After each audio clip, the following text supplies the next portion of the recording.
On the 17th day of October, Halloween gave to me 17 Keckner screeching, 16 flying engines, 15 workplace accidents, 14 logs a bouncing, 13 planes exploding, 12 zombie soldiers, 11 angels wrestling, 10 ghostly hitchhikers, 9 basement clowns, 8 vampire cruises, 7 silent heroes, 6 prequel bloodstones, 5 diabolical fledglings, 4 vampire pianists, 3 dead professors, 2 Michelle actresses, and a Radu drooling something bloody.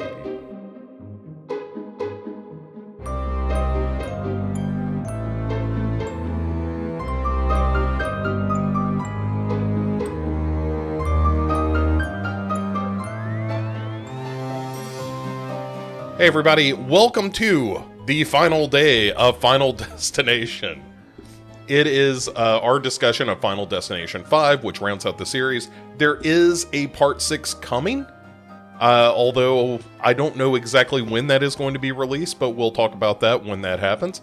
And this is, for my money, the second best of the Final Destination movies. I really am quite fond of this one. It is a good way to marry the sadism of the series with the things that make the original an intriguing kind of story. So, here's the setup. We have our group of young people, although it's aged up a little bit because this is a corporate retreat, as opposed to it being like a high school trip and so forth like you saw in the first movie. I think that aging them up works a little bit because it gives them a little bit more in the way of mature goals and a little more maturity in how they handle the situation, although they handled the situation pretty badly for the most part. But a quick rundown of the characters. We've got our main character, who is Sam. He is the one that's going to have the vision and is working for this company but has aspirations to be a chef. The Bear style chef. There's his girlfriend, Molly, played by Emma Bell, the Frozen's Emma Bell, not the Disney movie, but the Adam Barnick, right? Didn't Barnick direct that? Adam Green? Maybe it was Adam Green. Doesn't matter. Emma Bell, The Walking Dead's Emma Bell. Anyway, she plays the girlfriend, Molly, who is kind of ready to break up with Sam. And it seems her logic is he is unhappy being in this corporate world. He needs to go to France to be a chef. She needs to kind of let him go because that seems to be where his ambitions are going. And he's going to leave her anyway, so she's sort of, first strike capability here and breaking up with him ahead of that. Then there's their friend Nathan, who is working for the company, but he's a young guy who just got promoted to be the floor manager of the factory part of things, the warehouse, and is having some trouble with Roy, who is the union head of this shop. And, Nathan's just a younger guy. They don't respect him, but he's in charge, and there's some tension there, which is pretty interesting. Then there's Peter, who works for the company, and he is one of the first to, really get the idea that maybe, hey, if death is after us, there is something we can do about that. He's kind of the villain of the movie in a way. Then there's Candace, who is Peter's girlfriend. There is Olivia, that is the resident goth girl of the company and a little bit of a wild child. Then there's Isaac, who's just a complete douchebag. He's just this gross, not middle-aged dude, but certainly acts that way, where he's just hitting on all the women and wants to be a little bit of a player, even though he is this, kind of balding, schlubby guy. That strikes a little close to home for me. Then you've got David Keckner playing Dennis. David Keckner, of course, from Anchorman and a bunch of comedy stuff. And he is the sort of asshole boss. And then you've got Courtney B. Vance, who is an agent investigating all of the doings. And then finally, Tony Todd, back as Bloodworth, showing up at all the death scenes. So they're going on this corporate retreat. And Sam ends up having a vision of them crossing this bridge on a bus. And I think it's Dust in the Wind that starts playing, which is a pretty good... Like, a lot of these movies have a song that precedes the death, and Dust in the Wind's a pretty good one. And, all hell breaks loose, right? The bridge starts collapsing. People are falling into the water. Cars are landing on them after they fall. Some of them are getting impaled by spikes. There's a particularly good one. I think it's Candace, who falls off the bridge and immediately is impaled on the mast of a boat that's passing below her. That's a pretty good one. Even though, it doesn't really happen. That's not the real death, but pretty good. As is the car dropping on the person who survives the fall. That's pretty sadistic. But yeah, and David Koechner gets some hot oil poured on him due to the road work. They've got some hot oil to patch the bridge, and that burns him up. Well, that's also pretty gnarly. But anyway, he gets all these people off because he freaks out. Sam does, has this vision of things going horribly wrong, and everybody gets off. So, what are the things about a Final Destination movie that make it a good Final Destination movie? It's the deaths, and the deaths are really good in this. You start with Candace, who probably has one of my favorite deaths of the series because, much like Final Destination 2 and the guy who won the lottery, there's about 15 things going wrong. She's doing a gymnastics routine, and there's a screw that falls out of an air compressor above her and lands on the balance board, and she's doing her routine all around it. So you see her feet dancing all around this screw that is sitting on the balance board with the tip up, and you're like, oh, that screw, something's gonna happen where that gets her. And it doesn't. She gets away with that. There's also a fan that seems to be shorting out. There's the powder table is the talc or the talcum that they use to reduce friction when they're doing their routines and so forth. There's some business going on with that. One of the screws holding one of the parallel bars in place is coming loose. There's 15 different ways that Candace could die. And what ultimately happens is she's doing her routine on the parallel bars. Another person is doing their routine on that balance beam with the screw standing up. She steps on that, falls off, knocks the talcum powder over. The fan blows that and creates a cloud that hits the parallel bars where Candace is doing her routine. While she is swinging up, she loses her grip and then falls in such a way on her knees and thighs that she just bends over backwards and breaks her back and legs and one presumes neck.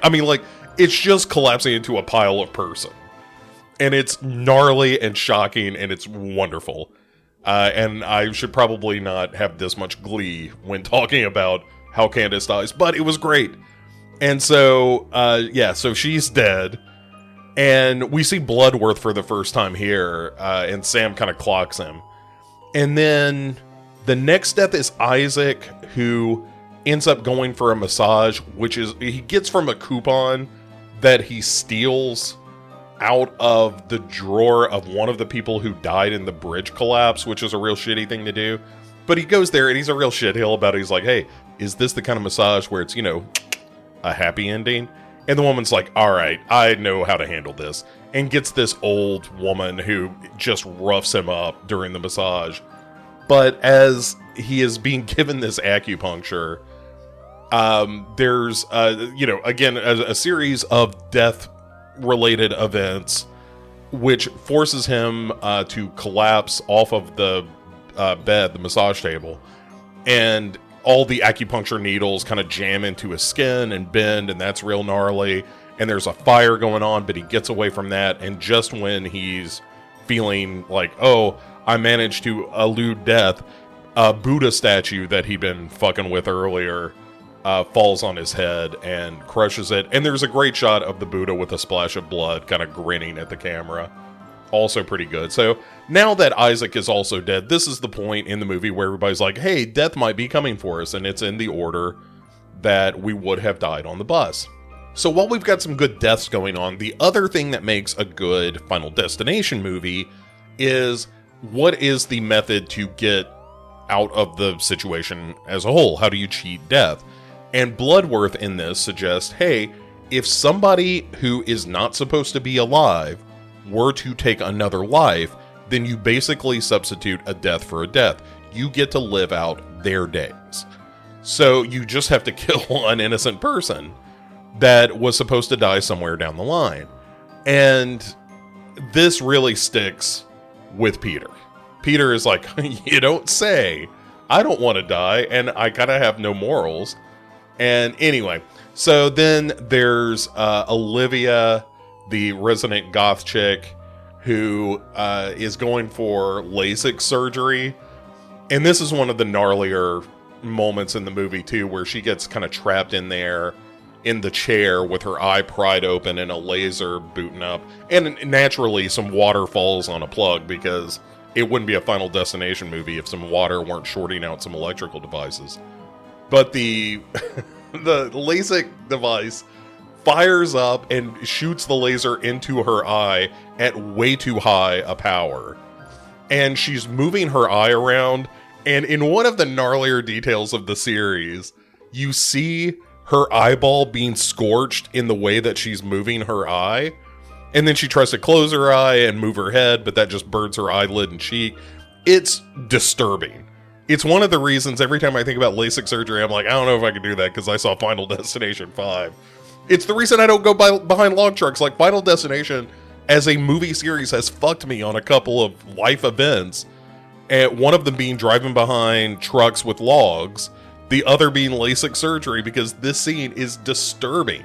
Eye trauma is disturbing, and this is particularly nasty eye trauma. But anyway, she finally gets out of the chair and then flips out and then falls out the window and dies that way, which is less satisfying, but also you just got the eye thing, so fine. And so Sam's putting this all together and realizes, oh, Nathan, my buddy Nathan, is next, but he's at the factory having it out with Roy, the union guy. And he sees this big hook thing coming, and that is probably going to kill Nathan, but Nathan thinks it's coming for Roy and tries to move him out of the way, but Roy's, being a dickhead. And as a result of him being a dickhead, he ends up taking the hook to the head that was meant for Nathan. So Roy dies instead of Nathan, thereby, basically Nathan can now live out the rest of Roy's days. And Dennis shows up to question the incident, and then a wrench launched by a belt sander slams him in the face and kills him, which is not a great death for David Koechner, but we did see him boiled by oil earlier, and I'll take that. And so Peter then decides he's going to kill Molly and take her life, because Molly was going to survive all along. Like, Molly, even in Sam's death, our vision of their deaths, she survived. So, distraught by Candace's death and not wanting to die himself, Peter decides that he's going to take care of Molly. There's a big, sort of cat and mouse scene at the restaurant where Sam works, where they're chasing each other around and shooting each other and having a big, almost They Live style fight where they're just banging each other with, fryer baskets and pans and knives, and it's pretty good.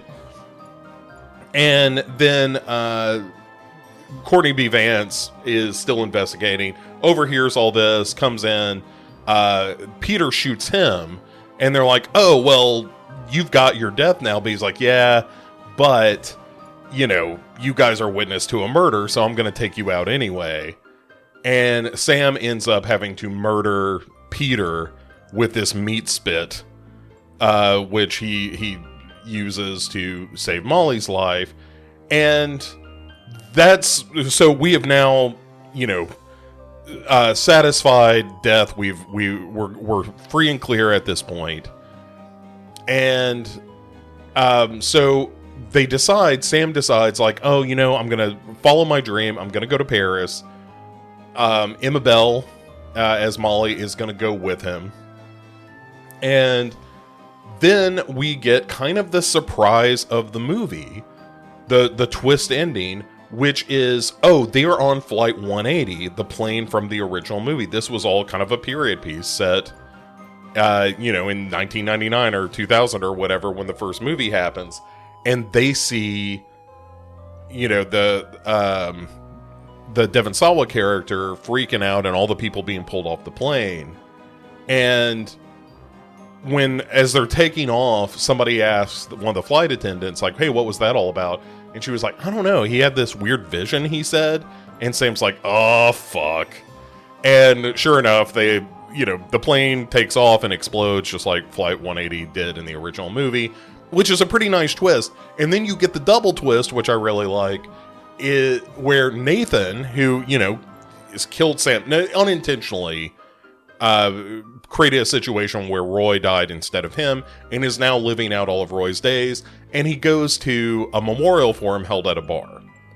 And one of the new shop steward there is like, hey, I know you had a lot of trouble with Roy, and, he was kind of an asshole, but you being here means a lot, and we're going to have a better relationship moving forward. And it's, maybe it's for the best that Roy died the way he did. And Nathan's like, excuse me, a baking powder? Sorry, that's stupid. But he's like, what do you mean by that? And he's like, oh yeah, Roy had this brain aneurysm thing where he could pop a vessel any day. And so he could have died any time, but he wasn't going to live much longer. And Nathan's like, oh. And then part of Flight 180, namely part of the landing gear, crashes through the ceiling and kills Nathan. And there endeth Final Destination 5, which is, again, I'll say it, one of the best of the series. I'm real fond of Part 2. Part 5 has more interesting characters. It's got an interesting setup. The whole idea of like, oh, you have to kill an innocent person and steal their days, I think is kind of a good twist on the usual Final Destination formula. The deaths are great. They're really sadistic and funny and mean-spirited. All of that. So, yeah, I really like this one. And just to give it kind of a ranking for all of the movies, because why not? I would say Final Destination 2 is my favorite. 5 is probably number 2 on my list. Then the original Final Destination, then 3, and then 4. Or the Final Destination, I think is how it goes for me. But I'm curious if you agree or disagree, jump on the Discord. Let me know how you feel about those movies. I really like them. I'm looking forward to the 6th one. I hope that it's fun too. I have Final Destination 5, the 3D version of that, even though my 3D TV don't work no more. But I watched it a couple of times in 3D and thought it was a blast. And I've watched it in 2D and I thought it was a blast as well. The 3D definitely has some, really gleefully dark moments, but it's not a disaster without 3D or anything. I think that 4 really leaned on it too hard, and 5 found that balance where, the 3D sort of enhances it. Like, it's a nice spice to the movie, but it doesn't detract if it's not there.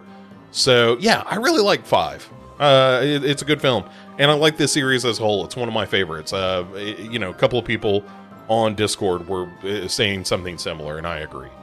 So, enough about that. We're going to get to a one-off kind of tomorrow, followed by a couple of more one-off situations, movies that are not part of a series or a franchise.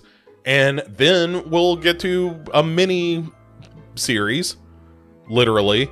And, we'll keep it going, man. We got another 2 weeks of Halloween stuff left, and we're going to enjoy every gosh darn second of it. So, anyway, hope you're enjoying this. I am having a blast. If you haven't watched the Final Destination movies in a while, please do. I think you'll enjoy it.